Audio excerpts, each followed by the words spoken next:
ஐந்தாம் இடத்தை குரு பார்க்கறதெல்லாம் இதெல்லாம் கொடுத்து வச்சவங்களுக்கு மட்டும் இருக்கக்கூடிய விஷயம். ரொம்ப நல்ல ஜாதகம். அஷ்டம சனினா பிரிக்கத்தான் செய்யும். காதல் வாழ்வில் பிரச்சனை, அதனால் பிரிந்து விட்டோம், அவருடன் மீண்டும் சேர முடியுமா? அம்மா, ஜென்ம அஷ்டம சனி நேரத்துல பிரிஞ்சிங்கன்னா வாய்ப்பே இல்லை. அவருக்கு ஜென்ம சனியா இருந்தாலும் சரி, உங்களுக்கு ஜென்ம யாரோ ஒருத்தருக்கு இருந்தாலும் சேர முடியாது. பார்க்கலாமா? 16/7/99 எல்லாம் 99ல இருந்தே வரீங்க. 10:15 AM கோயம்புத்தூர். நீங்க கேள்வி கேட்குறீங்க, நான் பதில சொல்லிட்டேம்மா. அஷ்டம சனியில பிறந்தா சேர முடியாது. அஷ்டம சனியில பிரிஞ்சிருக்கிறீங்க, சரிங்களா? அஷ்டம சனியில பிரிஞ்சிருக்கிறீங்க.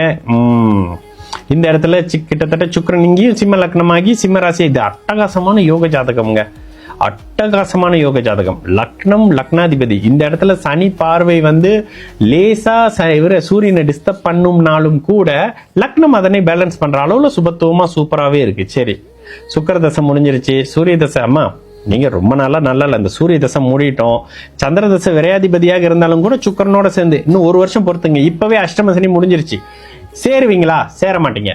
ஆனா அடுத்து வரக்கூடிய குரு பார்த்த சுக்கரனோடு இணைந்து இருக்கக்கூடிய வளர்பிறை சந்திரன் மிகப்பெரிய நல்ல வாழ்க்கையை கோயம்புத்தூர் விட்டு வெளியே கொடுப்பாரு. இன்னும் 1 வருஷம் 2027 ஜனவரிக்கு மார்ச்சுக்கு பிறகு ரிகவர் ஆகி அப்படி இப்படின்னு போய் மிகப்பெரிய உயரத்துக்கு போகக்கூடிய அட்டகாசமான நல்ல ஜாதகமா. 5ஆம் இடத்தை குரு பார்க்கறதெல்லாம் இதெல்லாம் கொடுத்து வச்சவங்களுக்கு மட்டும் இருக்கக்கூடிய விஷயம். ரொம்ப நல்ல ஜாதகம். அஷ்டம சனினா பிரிக்கத்தான் செய்யும், சரிங்களா? இதை தான் மேடையா மைக்கா போட்டு பேசிக்கிட்டு இருக்கிறேன். அஷ்டம சனி, ஜென்ம சனி, அஷ்டம சனி, ஜென்ம சனின்னு.